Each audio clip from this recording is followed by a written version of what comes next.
2 తెలుగు రాష్ట్రాలలో మీకు అద్భుతమైన ఫాలోవర్స్ ఉన్నారన్న వాక్యాన్ని ఖచ్చితంగా చెప్తారని అందును బట్టి నేను దేవుని స్తుతిస్తున్నాం. మాట ఇక్కడ నేను ఇంటరప్ట్ చేసినందుకు క్షమించండి మూర్తిరాజు గారు.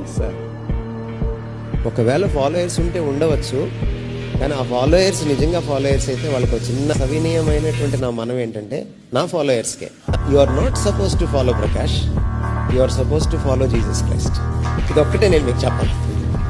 అందుకు నేను అర్హుని కాదు, ప్రభు ఒక్కడే అనుసరించడానికి, గురువుగా పూజించడానికి అర్హుడు. కాబట్టి నాకు శిష్యులుగా సర్వ సృష్టికి వెళ్ళి సువార్త ప్రకటించి శిష్యులుగా చేయమన్నప్పుడు ప్రభు ఉద్దేశం ఏంటంటే ఆయనకి శిష్యుల్ని చేయమని, మనకి శిష్యుల్ని తయారు చేసుకోమని కాదు.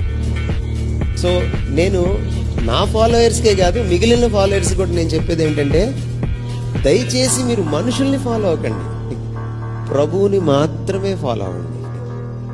అభిమానించండి, అంతవరకు పర్లేదు. అభిమానం వెర్రితలలు వేస్తే ఆరాధనగా మారుతుంది, వ్యక్తి పూజగా మారుతుంది.